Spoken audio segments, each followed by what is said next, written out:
주시고 기도해 주시기 바랍니다. 오늘 주시는 말씀 우리가 함께 보겠습니다.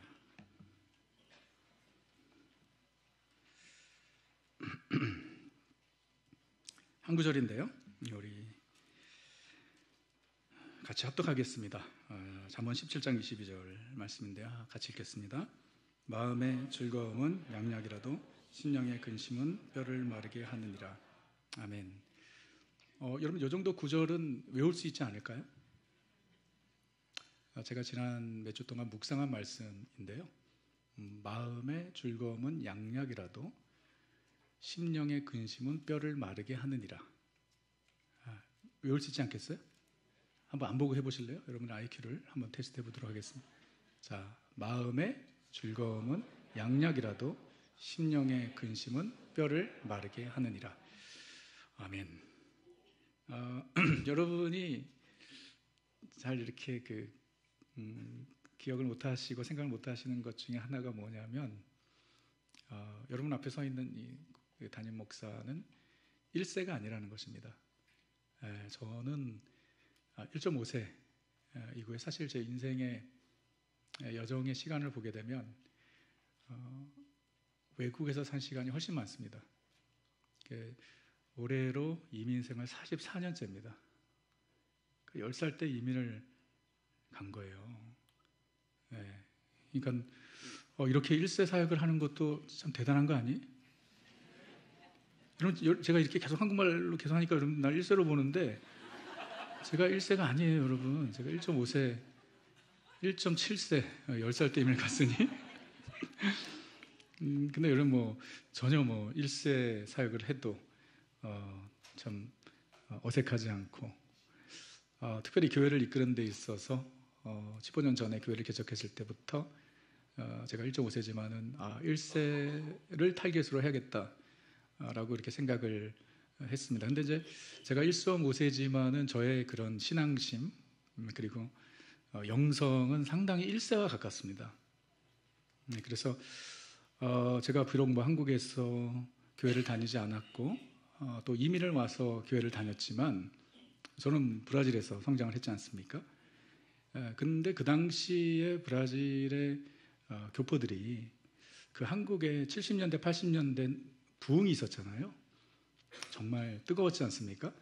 그 열정을 가지고 이민을 오신 분들이에요. 그래서 바느질을 하면서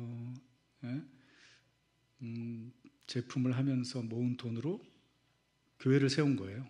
그래서 상파울로에 있는 대부분의 교회들이 그때 세워진 건물들이에요. 그리고 얼마나 열심히였는지 참 되게 뜨거웠습니다, 제 기억에. 제가 그 은혜를 받은 사람이에요. 그래서 제가 비록 어릴 때 교회를 다녔지만 저에게 영향 끼치신 분들이 다 1세 목회자 분들이셨고, 그리고 믿음의 선배들도 다 1세들이었습니다. 그래서 상당히 그렇게 코리안 스타일로 제가 은혜를 받았어요. 예수님을 중학교 1학년 때 영접을 하고 중등부, 고등부 때 기도원을 많이 갔고요. 그 당시에는 상파울로 근거에 기도원이 상당히 많았어요. 그리고 기도원마다 금요일날 저녁에 가면 기도할 자리가 없었습니다. 이렇게 기도하는 기도실이 있고 기도굴도 있었는데 밖에서 기다려야 될 정도였어요. 그러니까 그만큼 뜨거웠죠. 제가 그 은혜를 받았고, 그리고 수양회는 물론이고 부흥회를 그렇게 찾아다녔습니다. 지금은 말씀 부흥회가 잘 안 돼요. 요즘 유튜브로 그냥 유명한 목사님들 설교를 다 듣지만 전에는 안 그랬잖아요. 기억하시는지 모르겠지만 정말 유명한 목사님들의 설교 테이프 하나가 너무 귀했어요. 그래서 이제 미국이나 한국에서 강사 목사님들이 오시면은 우리 교회 부흥회가 아닌데도 쫓아다녔어요. 사모함이 있었어요. 그래서 부흥회 가서 은혜를 받고, 제가 지금 기억이 나는 건 그때 들었던 메시지, 근데 지금 보게 되면은 그 당시 부흥사 목사님들 상당히 좀 이렇게 기복주의적인 게 많았던 것 같아요. 메시지가. 제가 한 번은 어느 교회 부흥회를 참석을 했었는데 목사님의 마지막 그 설교 중에 이렇게 성도들에게 헌신을 요구하는데 몽땅 헌금을 하면 하나님께서 복을 주신다는 거예요. 몽땅 헌금이 뭐냐면 지금 가지고 있는 모든 걸 주님께 드리라는 거예요. 지금 가지고 있는 거, 집에 있는 몽땅 헌금이 아니라 지금 가지고 있는 모든 거를 주님께 드리라. 하나님께서 복을 주시라. 제가 그 말씀을 듣고 지갑을 열어서 돈도 얼마 없었지만 몽땅 헌금을 했던 거 아니에요. 집에 와서 엄청 후회했습니다. 완전 속은 거, 속은 거. 지금 생각해보면. 오늘 우리 디사블 교회 2부 예배 몽땅 헌금을. 그래서 제가 부흥회를 이렇게 다니면서 막 전에는 또 은사 집회도 막 다니고 그때는 또 그런 게 되게 많았어요. 막 넘어뜨리고 쓰러뜨리고 막 방언받게 하고 그런 사모함도 있었어요. 제가 이제 그 부흥회에 참석해서 들었던 예화가 지금도 이렇게 기억이 나고 가끔 생각하는 예화 중에 하나가, 여러분들도 뭐 옛날 부흥사 목사님들이 했던 예화들 뭐 비슷한 것들이 많이 있는데 그 중에 하나가 한 목사님이 약장수 친구가 있었던 거예요. 근데 이 목사님이 너무 신기한 거예요. 자기는 아무리 열심히 설교를 해도 교우들이 잘 듣지를 않는데 이 돌팔이 약장수 친구는 그냥 말을 하면 사람들이 혹해가지고 약을 사는 거예요. 그래가지고 그 친구에게 야, 넌 도대체 어떻게 하길래 사람들이 너의 말을 그렇게 잘 듣고 약을 사니? 그랬더니 그 약장수 친구가 말, 너는 진짜를 가짜처럼 말하지만 나는 가짜를 진짜처럼 말하잖아. 제가요 지금까지 기억을 해요. 근데 그게 의미가 있어요. 여러분들 이단들 아시죠? 이단들 가짜인데 진짜처럼 말해요. 돌팔이 약장수들 가짜인데 진짜처럼 말해요. 근데 진리를 전하는 목사가 진리를 전하면서 가짜처럼 전하고 있지는 않은지, 제가 가끔 그 제 자신을 돌아본다니까요. 가짜처럼 전한다는 게 뭐예요? 확신이 없이, 자신감 없이.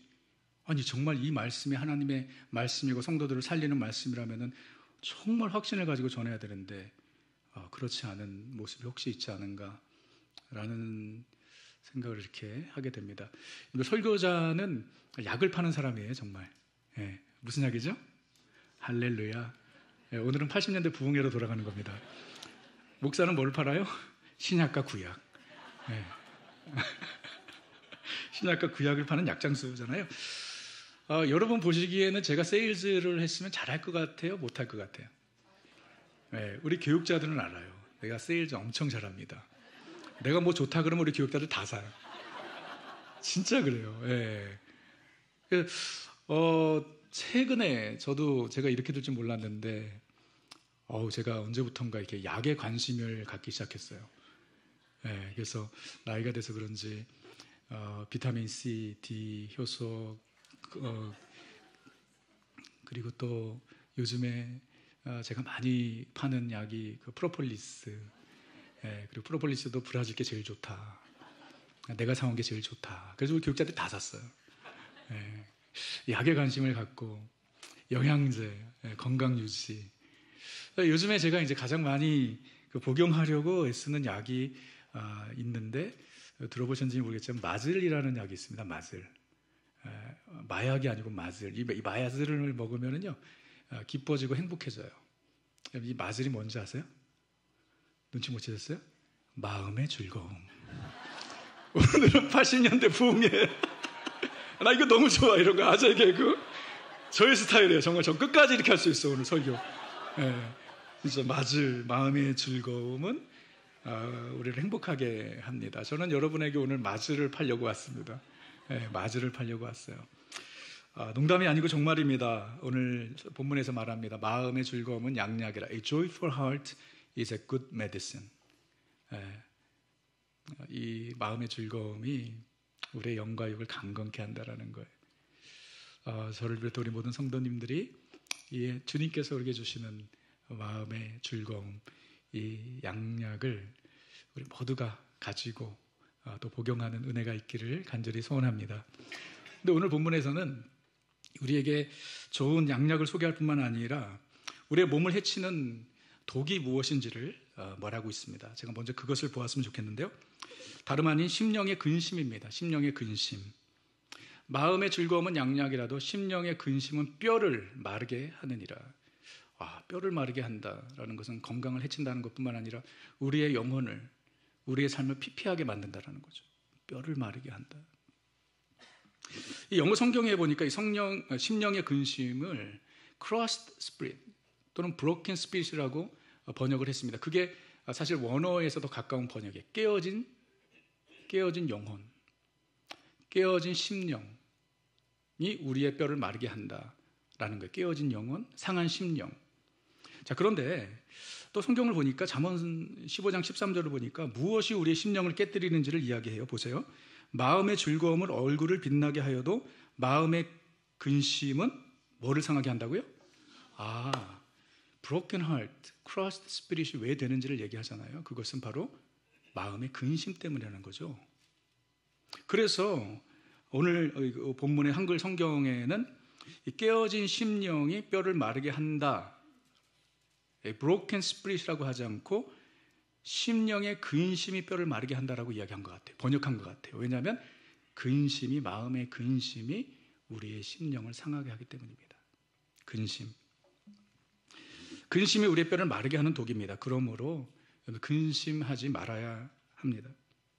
오늘 예배 나오신 여러분들 한번 생각해 보세요. 여러분에게는 요즘 어떤 근심거리가 있으신가요? 마음을 불안하게 하고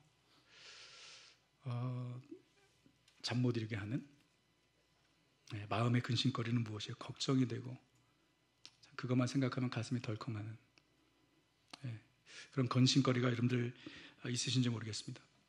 우리가 근심하지 말아야 하는 가장 큰 이유는 그것이 주님의 명령이기 때문입니다. 명령이에요. 예수님께서 말씀하셨습니다. 요한복음 14장 1절에 너희는 마음에 무엇하지 말라? 명령입니다. 근심하지 말라. 14장 27절에 너희는 마음에 근심도 말고 두려워하지도 말라. 근심하지 말아야 합니다. 그것은 주님의 명령이기 때문입니다. 너무 잘 알죠. 근심이 안 좋은 거. 그런데 그게 마음이 되나요? 마음대로 되나요? 근심하지 말아야지 하면서 금세 근심이 우리의 마음의 자리를 잡습니다. 여러분, 그렇기 때문에 근심이 어디에서부터 비롯되는지 알아야 합니다. 근심의 근원이 무엇인지 알아야 돼요. 여러분, 근심은요, 우리 하나님을 믿는 우리에게 있어서 근심은 불신에서부터 비롯되는 것입니다. 하나님을 신뢰하지 못할 때 근심이 우리의 마음에 찾아옵니다. 고난이 찾아올 때 특별히 그렇습니다. 내 삶 가운데 이해되지 못하는 일들을 만날 때 더욱 그렇습니다. 하나님을 향한 믿음이 흔들릴 때 근심이 우리를 마음을 사로잡습니다. 하나님이 정말 살아계신가? 하나님이 살아계신다면 어떻게 이런 일이? 하나님이 정말 나를 사랑하시는가? 하나님이 나를 정말 생각하시는가? 돌보시는가? 하나님이 나의 기도를 들으시는가? 정말 모든 것이 합력하여 선을 이루는 게 맞나? 이런 의심, 이런 불신이 생길 때, 이런 믿음이 흔들릴 때 근심이 우리의 마음에 자리를 잡는 것입니다. 여러분, 출애굽한 이스라엘 백성이 그랬습니다. 이스라엘 백성이 출애굽하고 1년 10개월 정도 지났을 때에 하나님께서 저들을 가나안 남부 지역에 있는 근접한 가데스 바네아라는 곳으로 인도하시죠. 거기서 12명의 정탐꾼들을 보냅니다. 12명의 정탐꾼들이 40일 정탐을 하고 돌아와서 너무나 잘 아는 스토리지만 여호수아와 갈렙을 제하고 10명의 정탐꾼들이 그 땅을 악평하고, 그리고 치명적으로 저들이 무슨 얘기를 하냐면 가나안 사람들 앞에서 우리는 메뚜기와 같다고 보고를 했습니다. 그 말을 듣고 이스라엘 백성들의 마음이 무너졌습니다. 마음이 무너졌어요. 근심에 쌓였습니다. 그래서 모세 외에 다른 리더를 세워서 우리 애굽으로 돌아가자라고 한 것입니다.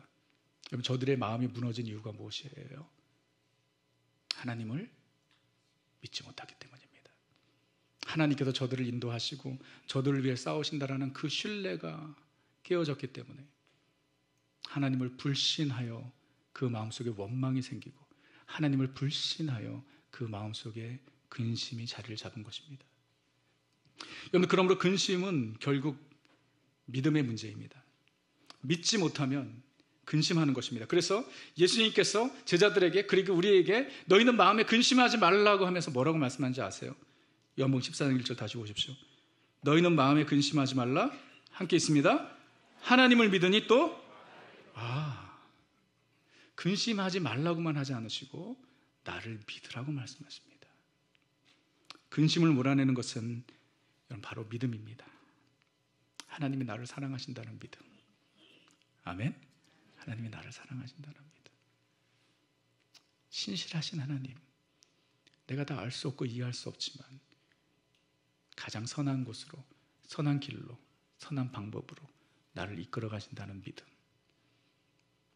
하나님을 사랑하는 자, 그의 뜻대로 부르심을 입은 나의 삶에는 모든 것이 합력하여 선을 이룬다는 믿음. 그런데 그 믿음이 우리로 하여금 근심을 몰아내게 하는 것입니다. 그런데 믿음으로 근심을 몰아낼 수 있는 우리 모든 성도님들 되시기를 주님으로 축원합니다. 그래서 우리의 마음에 근심이 쌓일 때 우리는 다시 주님을 바라봐야 돼요. 우리의 믿음을 회복해야 돼요. 더 근심 걱정 말아라, 주 너를 지키리. 주 날개 밑에 거하라, 주 너를 지키리. 보통 부흥에서는 후렴을 같이 합니다. 주 너를 지키리. 어느 때나 어디서나 주 너를 지키리. 늘 지켜주. 아멘. 아까 이 찬양을 부르는데 저기 위에서 다 보이거든요. 어떤 성도님 눈물을 닦으시더라고요. 정말 주 날개 밑에 내가 거하고 있다는 것. 그래서 주님께서 나를 지키신다는 것을 믿을 때 우리 안에 근심이 자리를 잡지 못해요. 근심은 믿음의 문제입니다. 그래서 다시 주님을 바라봐야 돼요. 근심은 여러분 잠깐, 우리는 인간이기 때문에 어떻게 근심하지 않을 수 있어요? 갑자기 어려운 일이 닥치면 근심하게 되죠. 우리 아이들에게 생각하지 못한 일이 생기면 갑자기 두려워지죠. 그러나 중요한 것은 우리는 근심에 오래 머물러 있어서는 안 됩니다. 잠깐 근심하지만 다시 믿음의 눈을 들어야 돼요. 다시 주님을 믿어야 돼요. 그리고 근심을 몰아내야 합니다. 그래서 베드로전서 1장 6절에서 베드로가 이렇게 말하죠. 그러므로 너희가 여러 가지 시험으로 말미암아 잠깐 근심하게 되지 않을 수 없으나 오히려 어떻게 한다고요? 우리가 이래야 되는 것이죠. 잠깐 근심하나 크게 기뻐해야 하는 것입니다. 한번 따라해 보세요. 잠깐 근심하나 크게 기뻐하자. 아멘. 근심의 자리에서는 잠깐입니다. 거기에 머물러 있어서는 안 돼요. 다시 믿음의 눈을 들어 주님을 바라봐야 합니다. 믿음으로 근심을 몰아내야 하는 것입니다. 심령의 근심은 뼈를 마르게 하고 마음의 즐거움은 우리의 영역을 강건하게 하는 양약입니다. 그런데 기쁘고 즐겁게 사는 것이 건강에 좋다는 거 모르는 사람이 어디 있나요? 이것은 성경적 가르침이 아니라도 다 하는 거 아니? 기쁘게 살아야 된다. 건강을 위해서 즐겁게 살아야 된다. 이거 모르는 사람이 어디 있어요? 웃으면 할렐루야. 그 모르는 사람은 어디 있습니까? 스트레스 프리. 그래서 병원에 가면 의사가 똑같은 얘기 하잖아요. 스트레스 받지 말라고. 누가 스트레스 받고 싶어서 받나요? 그건 모르는 사람이 어디 있습니까? 성경적 가르침이 아니라도 다 합니다. 중요한 것, 우리 믿는 우리들에게 기쁘게 사는 것, 즐겁게 사는 것, 건강을 위해 당연히 필요하다는 거 다 알죠. 근데 중요한 것은 그 기쁨이 어디서부터 오는가가 중요한 거예요. 이게 믿는 자들과 그렇지 않은 자들과의 차이죠. 기쁘고 즐겁게 사는 것, 건강한 것, 양약인 것 모르는 사람 아무도 없어요. 근데 그럼 그 기쁨이 어디서부터 비롯되는가 말입니다. 이게 차이입니다. 사도 바울이 유명한 말씀을 하죠. 데살로니가서 5장 16절에서 항상 기뻐하라. Always, rejoice always. 이런 그리스도 예수 안에서 너희를 향하신 하나님의 뜻이라. 우리를 향한 하나님의 뜻이 항상 기뻐하는 것이라는 거예요. 사도 바울은요, 여러 사도들 중에 기쁨을 가장 많이 강조한 사도입니다. 그래서 그의 서신서를 보게 되면 참 기뻐하라는 명령이 많은데 그 중에 가장 대표적인 그 에피스톨 서신서가 바로 빌립보서죠. 그러니까 빌립보서의 주제가 기쁨이에요. 성도의 기쁨.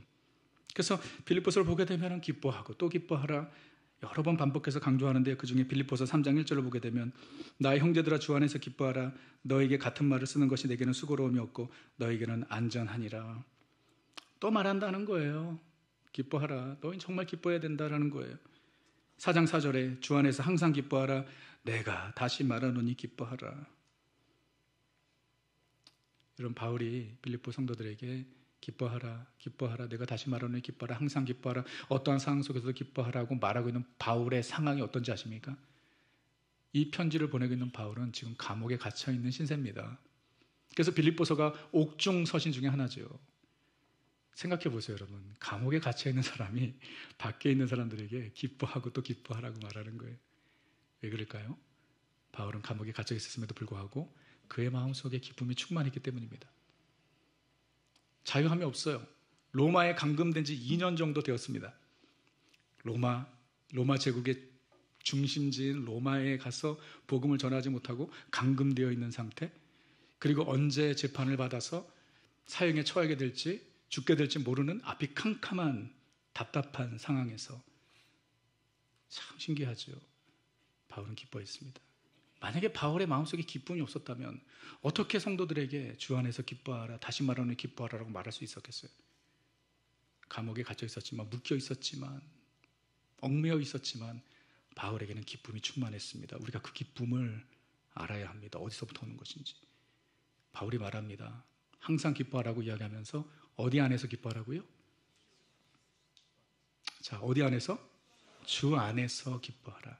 주 안에서 기뻐하라. 사도 바울이 감옥에서 기뻐할 수 있었던 이유는 그가 주 안에 있었기 때문입니다.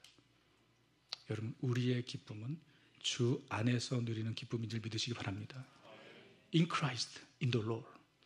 바울 서신서를 보게 되면 바울이 가장 예수님과 우리의 관계를 설명하기 위해서 가장 많이 사용한 비유적인 표현이 바로 안에, in Christ, in the Lord. 서신서를 보게 되면 약 80번 정도 이상이 나와요. 그리스도 안에, 예수 안에, 주 안에. 우리가 기쁨을 누리는 것도 그냥 상황이 좋아서, 형편이 좋아서. 여러분, 세상 사람들의 기쁨이 그런 거잖아요. 기뻐할 만한 상황에서 기뻐하지 않은 사람이 누가 있습니까? 너무나 당연한 거 아니에요? 그건 신앙심과 전혀 관계가 없습니다. 여러분이 생각한 것보다, 계획한 것보다 비즈니스가 너무 잘 돼요. 아유, 기뻐하지 않을 사람이 어디 있어요, 그렇죠?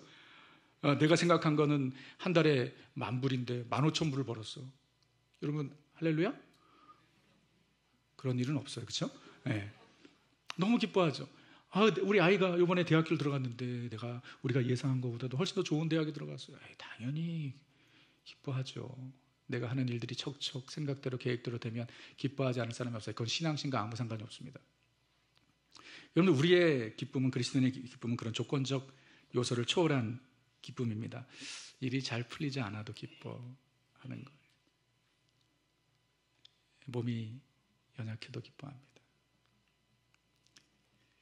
내 생각, 내 계획대로 되지 않아도 기뻐합니다. 왜죠? 우리의 기쁨은 어디서 누리는 기쁨이에요? 바로 주 안에서. 주님이 우리의 기쁨이시기 때문이에요. 여러분, 이것이 오늘 설교의 핵심 포인트입니다. 마음의 즐거움이 양약이라, 즐겁게 사는 게 건강의 비법이다. 이거 모르는 사람은 없어요. 근데 우리가 알아야 하는 것은 무엇이냐? 그 기쁨이 어디서부터 오느냐 말이에요. 우리의 기쁨은 세상 사람들이 찾는 기쁨과는 다릅니다. 물질적인 소유, 환경, 성취, 그것이 아니라 우리가 누리는 기쁨은 주 안에서 누리는 기쁨입니다. 그럼 주 안에 있다는 게 무엇을 의미하는 거예요? 주 안에 있다는 것은 바로 예수님과의 연합을 의미하는 것이에요. Unity with Christ. 그리스도와의 연합, 하나가 되었다라는 것입니다. 그래서 우리가 기뻐하는 거예요. 그럼 우리가 그리스도와 하나가 되어서 얻은 축복은 무엇이냐? 제가 두 가지만 말씀드립니다. 첫째는요, 그리스도와 연합하였기 때문에 우리가 새 생명을 얻게 된 것입니다. 그리스도와 연합하였기 때문에 우리가 그리스도와 함께 죽고 그리스도와 함께 살게 된 것이에요. 로마서 6장 8절에 만일 우리가 그리스도와 함께 죽었으면 또한 그와 함께 살 줄을 믿노니. 그리스도와 함께 죽고 그리스도와 함께 살았습니다. 우리의 옛 모습은 십자가에서 그리스도와 함께 죽었고, 예수님께서 죽음의 권세를 깨시고 부활하셨을 때 우리에게는 새 생명이 주어진 것입니다. New life. 거듭남이죠. 구원을 얻은 것입니다. 우리가 그 주 안에 있음으로 말미암아, 즉 그리스도와 연합함으로 말미암아 받은 가장 큰 축복은 무엇이냐면 우리의 영혼의 구원입니다. 여러분, 아멘? 세상의 모든 천하를 얻어도 목숨을 잃으면 무슨 소용이 있습니까? 모든 것을 얻어도 우리의 영혼이 구원이 없으면, 여러분도 아시다시피 우리의 인생은 정말 안개와 같은 인생이지 않습니까? 주님 부르시면 우리는 언제든지 가는 것입니다. 그런 우리에게 있어서 가장 큰 복은 무엇일까요? 예수 그리스도를 믿음으로 말미암아 얻은 새 생명입니다. 여러분, 그것이 저와 여러분의 가장 큰 기쁨의 이유인 것입니다. 이거 우리 다시 기억해야 돼요. 그래서 우리 믿는 자들은요, 아파도 기뻐하는 것이에요. 우리 믿는 자들은 문제 가운데서도 즐거워하는 것입니다. 참 이해가 되지 않죠, 세상 사람들은. 어떻게 저럴 수 있을까? 우리에게 주신 이 생명이 있기 때문에.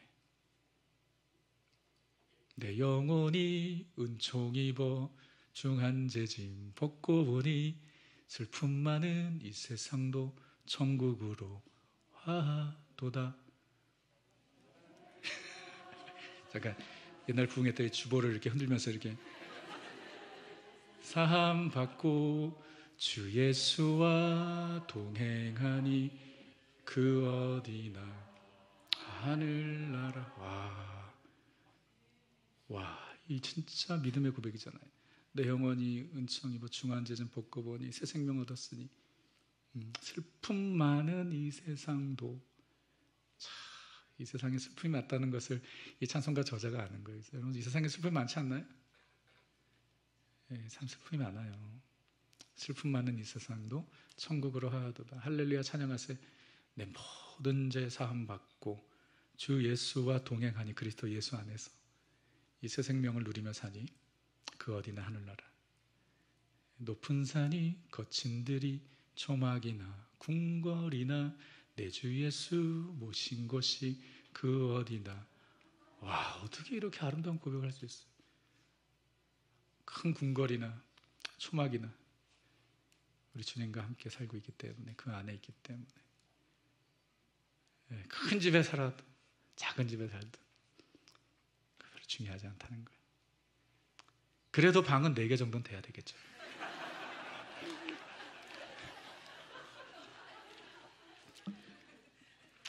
주님 안에 있기 때문에. 여러분, 이게 믿음 아닙니까? 이게 크리스찬의 삶 아니에요? 이것이 우리가 세상 사람들과 다른 부분 아닙니까? 우리의 기쁨이 세상의 기쁨과 똑같다면, 우리의 기쁨의 이유가 세상 사람들의 기쁨의 이유가 똑같다면 뭐가 다른 거예요? 근데 주님 만난 것 때문에, 주 예수와 동행하는 것, 초월적인 기쁨이죠. 부족해도 괜찮다는 거예요. 연약해도 괜찮다는 거예요. 이게 주 안에서 누리는 기쁨입니다. 그리고 주 안에 있으므로 이제는 내가 사는 것이 아니고 내 안에 그리스도께서 사십니다. 갈라디아서 2장 20절의 말씀이죠. 이제는 내가 사는 것이 아니요 내 안에 그리스도께서. 내 안에 그리스도께서 사신다는 것은 이제는 예수님이 내 삶의 주관자가 되신다는 거예요. 전에는 내가 내 삶의 중심에 앉아 있었죠. 내가 내 모든 것을 결정했습니다. 그러나 이제는 내가 사는 것이 아니라 내 안에 그리스도께서 사신다는 것은 예수님께서 나의 주인이 되신다는 거예요. 나를 다스리시고 나를 통치하신다는 것입니다. 그래서 예수님은 우리의 모든 필요를 채워주시는 공급자가 되세요. 걱정하지 말라, 근심하지 말라고 말씀하세요. 무엇을 먹을까, 무엇을 마실까. 누가복음에 12장 29절에 너희는 무엇을 먹을까, 무엇을 마실까 하여 구하지 말며 근심하지도 말라. 주님께서 책임져 준다는 겁니다. 이런 먹고 마시는 것, 먹고 사는 것 때문에 근심하지 마시기를 주님의 이름으로 축원합니다. 우리의 삶 주님께서 책임져 주세요. 여러분, 그런 간증 많지 않나요? 이미 나서 지금까지 어떻게 사셨어요? 한번 생각해보세요. 돌아보세요. 이미 처음 왔을 때와 지금을 비교해 보세요. 아이고, 정말 저는 뭐 비교할 수도 없습니다. 진짜. 제가 올바인에 살아요. 아니, 이사를 해서 터스틴입니다. 길 하나 건너. 주님께서 다 예비해 주시는 거 아니에요? 근심하지 말라. 물질 때문에 근심하지 말라 말씀하세요. 주님이 우리의 목자가 되시잖아요. 선한 목자, 우리를 위해서 생명까지 내어주신 우리 예수님, 천국 가는 그날까지 우리를 선한 길로 인도해 주십니다. 여호와는 나의 목자시니 내게 부족함이 없으리로다. 그가 나를 푸른 초장에 누우시며 쉴만한 물가로 인도하시는도다. 내가 사망의 엄침한 골짜기를 지날지라도 해를 두려워하지 아니하면 주의 지팡이와 막대가 나를 안위함이리라. 그 다음 구절 생각이 안 나네요. 내 잔이 넘치나이다. 주님께서 인도해 가시는, 우리 짐을 대신 지어주시는 주님. 주님 안에 우리가 있기 때문에 새 생명을 얻은 것이고, 주님 안에 있기 때문에 주님께서 우리의 삶을 책임져 주시는 것입니다. 그래서 우리의 기쁨은 주 안에서 누리는 기쁨입니다. 다시 말하면 주 밖에는 기쁨이 없습니다. 여러분 속지 마세요. 있는 것 같지만 잠깐입니다. 있을 수 있어요. 그러나 템포럴입니다.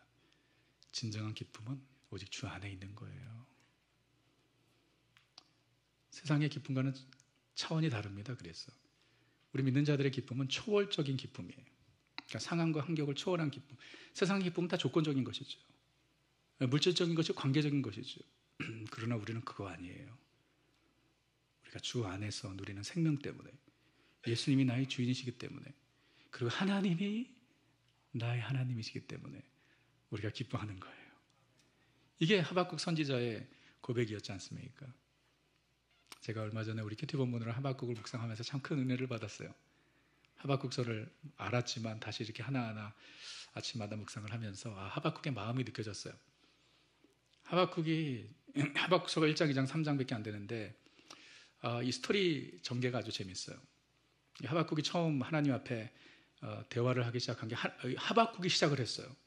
하박국 선지자가 하나님께 항의를, 컴플레인을 하는 거예요. 무슨 컴플레인이냐면, 무슨 항의냐면, 하나님, 내가 이해할 수 없습니다. 어떻게 이렇게 타락한 이스라엘 백성을 하나님 그대로 두십니까? 이 말이었어요. 그러니까 하나님께서 하박국의 그 항의를 들으시고 답을 해주셨어요. 그 답이 무엇이냐면, 아니야, 내가 가만히 두지 않을 거야. 이스라엘을 내가 징계할 거야. 그런데 이스라엘을 징계하기 위해서 내가 바벨론을 사용할 거야. 이렇게 말씀하시는 거예요. 그 얘기를 듣고 하박국이 큰 근심에 쌓입니다. 혼란스러워해요. 아니, 하나님 어떻게 이스라엘을 징계하기 위해서 이스라엘보다 훨씬 더 악한 바벨론을 하나님의 도구로 사용하십니까? 계속 따져요, 하박국이. 그런 가운데 하나님께서 하박국에게 말씀을 하십니다. 하박국서의 가장 유명한 구절이죠. 2장 14절에 이는 물이 바다를 덮음같이 여호와의 영광을 인정하는 것이 세상에 가득함이니라. 너희는 알 수 없지만 여호와를 인정하는 것이, 그 영광을 인정하시는 것이 세상에 가득할 거야. 그러면서 20절에 이렇게 선포하죠. 오직 여호와는 그 성전에 계시니 온 땅은 그 앞에서 무엇할지어라? 잠잠할지어다. 네가 이해하지 못해도,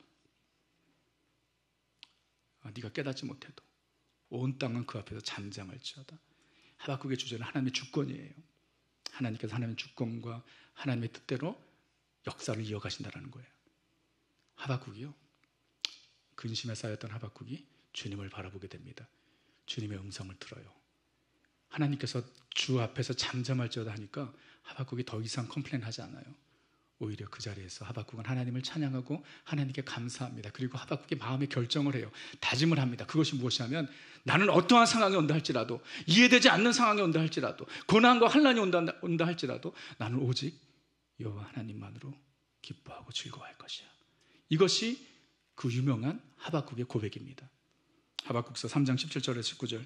비록 무화과 나무가 무성하지 못하며 포도나무에 열매가 없으며 감람나무에 소출이 없으며 밭에 먹을 것이 없으며 우리의 양이 없으며 외양간에 소가 없을지라도 나는 여호와로 말미암아 즐거워하며 나의 구원의 하나님으로 말미암아 기뻐하리로다. 여러분, 우리 같이 한번 읽을까요? 우리의 고백으로 삼기 원합니다. 처음부터. 비록 무화과 나무가 무성하지 못하며 포도나무가 열매가 없으며 감람나무에 소출이 없으며 밭에 먹을 것이 없으며 우리의 양이 없으며 외양간에 소가 없을지라도 나는 여호와로 말미암아 즐거워하며 나의 구원의 하나님으로 말미암아 기뻐하리로다. 주 여호와는 나의 힘이시라. 나의 발을 사슴과 같게 하사 나를 나의 높은 곳으로 다니게 하시리로다. 아멘. 이게 하박국서의 결론이에요. 하박국의 시작은 혼란이었습니다. 근심이었습니다. 하나님이 하시는 일이 이해가 안 돼요. 근데 그가 하나님을 바라보았을 때 그의 결론은 오직 여호와 하나님만으로 즐거워하겠다는 고백입니다.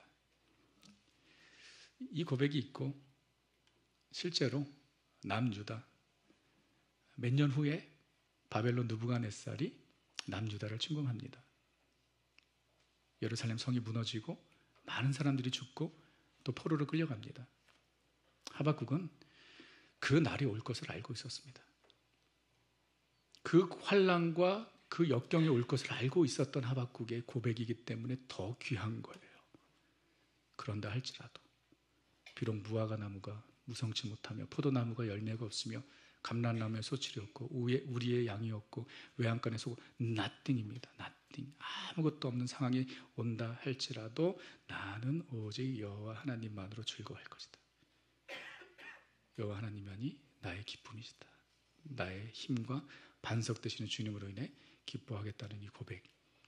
여러분, 이 고백이 오늘 저와 여러분의 고백이 되기를 간절히 소원합니다. 초월적인 기쁨이에요. 주님의 손에, 하나님이 나를 사랑하시기 때문에, 내 인생이 주님의 손에 있기 때문에, 우리 하나님 신실하시기 때문에 모든 것이 합력하여 반드시 선을 이룰 것이기 때문에 우리는 오직 여호와 하나님으로 인하여 기뻐하고 즐거워할 수 있는 것입니다. 이게 우리 기쁨의 이유예요. 다른 데 있지 않습니다.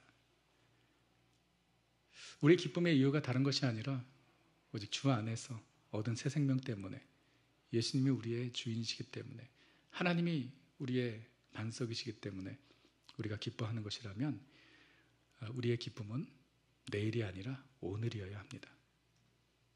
아멘? 기쁨을 뒤로 미루면 안 돼요. 우리는 늘 그런 생각해요. 아유, 이 문제만 해결되면 너무 좋을 텐데. 그렇죠? 네, 여러분, 이 문제 해결되면 또 뭐가 오죠? 다른 문제가 옵니다. 잘 아시네요. 아, 이 고비만 넘기면 아유, 산 넘어 산이 인생입니다. 조금만 더 돈을 벌면 기뻐하겠지. 예, 조금 더 큰 집으로 이사를 가면, 조금 더 잘 되면, 여러분, 늘 내일입니다. 우리 기쁨의 이유가 그런 것이라면 오늘 우리는 기뻐할 수 없어요. 그러나 오늘 이 순간 우리가 기뻐할 수 있습니다. 우리 모두가. 왜냐하면 제가 믿기로는 우리 모두가 그리스도 예수 안에 있기 때문입니다. 주 안에서 기뻐하는 것이에요. 오늘 이 순간. 그래서 시편 117편 24절에 이렇게 이야기하죠. 우리 함께 같이 읽겠습니다. 이날은 여호와께서 정하신 것이라 이날에 우리가 즐거워하고 기뻐하리로다. 아멘. 이날입니다. This is the day. 오늘입니다. 아니, 이 순간입니다. 오늘 이 순간이 기뻐하셔야 돼요. 시편 기자는 어제는 여호와의 날이었지, 어제 너무 좋았어, 그렇게 고백하잖아요. 내일은 좋은 날이 될 거야, 멋진 날이 될 거야, 내일 기뻐할 거야 라고 하지 않습니다. 오늘은 주의 날이, 오늘 기뻐하고 오늘 즐거워하는 것입니다. 우리의 삶의 환경이 어떻든지, 여러분이 지금 어떤 고민거리를 가지고 이 자리에 왔든지 상관없이 우리 다시 한번 믿음의 눈을 들어 주님을 바라볼 때에 우리 주님 때문에 오늘 이 순간 기뻐하는 은혜가 있기를 주님의 이름으로 축원합니다. 이것이 저의 목회 철학이에요. 네, 누가 저에게 목회 철학을 물어본다면 저는 그렇게 말할 것입니다. 오늘이 우리 교회의 베스트 데이다. 저는 지난 15년 동안 정말 그렇게 믿고 왔어요. 제가 목회를 해보니까 더 좋아지려면 끝도 없어요. 교회 사역은 그렇습니다. 도대체 리밋이 어느 정도예요? 담임 목사가 만족할 만한 교인들의 숫자는 얼마일까요? 네, 생각해 보세요. 1000명? 여러분, 1000명 되면 만족할까요? 1000명 되면 뭐가 부러워요? 2000명 교회가 부러워. 2000명 되면 3000명 교회가 부러워. 끝도 없어요. 제가 해보니까 그래요. 사역의 양? 무슨 사역을 얼마나 더 많이 해야 만족합니까? 끝도 없어요. 그래서 제가 다짐하는 거, 오늘 말씀을 준비하고 전하면서도 다짐하는 것은 내 인생에 있어서 또 내 목회 여정에 있어서 가장 좋은 날은 바로 오늘이다. 우리 교회 더 좋아질 수 있다가 아니라 우리 교회 오늘이 제일 좋은 날이다라는 거예요. 저 정말 그렇게 믿습니다. 우리 교회 오늘이 제일 좋은 날이에요. 아멘? 오늘이 제일 좋은 날이면 그러면 어떻게 되죠? 매일이 좋은 날입니다. 내일이 좋은 날이 되겠지. 그러면 내일이 항상 좋은 날이에요. 오늘은 좋은 날이 아니에요. 오늘 기뻐하는 것입니다. 왜? 나의 기쁨의 이유는 어떠한 소유와 성취에 있는 것이 아니라 오직 하나님에게 있기 때문에. 그래서 저는 오늘 정말 기뻐하고 싶어요. 할렐루야. 할렐루야. 기뻐하고 싶어. 난 막 춤추고 싶어, 진짜 막 춤추고 싶어, 막 그냥. 예? 뭐 제가 오랜만에 설교하잖아요, 그렇죠? 춤추고, 그게 더 좋아. 신이가 더 좋아, 할렐루야. 오늘 기뻐하는 은혜. 그래서 사랑하는 성도 여러분, 심령의 근심은 우리 인생을 피폐하게 합니다. 근데 근심하지 마세요. 근심하지 마세요. 주님의 명령이에요. 근심은 믿음으로 몰아내는 거예요. 다시 주님을 바라보세요. 너희는 마음에 근심하지 말라. 하나님을 믿으니 또 나를 믿으라. 나를 믿으라 말씀하셨어요. 우리 주님 살아서 우리의 삶 가운데 역사하시잖아요. 우리의 목자가 되셔서 우리 인도하시잖아요. 우리의 삶 가운데 일하시지 않습니까? 그분을 신뢰하라는 거예요. 그럼 근심이 물러갑니다. 그리고 주님 때문에 기뻐하십시오. 주 안에서 기뻐하시고 여호와로 말미암아 여러분들 기뻐하십시오. 마음의 즐거움은 양약입니다. 우리 영과 육을 강건케 합니다. 저는 우리 디사블교 성도님들이 모두가 다 건강하셨으면 좋겠어요. 영과 육이 강건하셨으면 좋겠어요. 그러기 위해서 오늘 주님께서 우리에게 주시는 약 마즈를 여러분들이 복용하시길 바랍니다.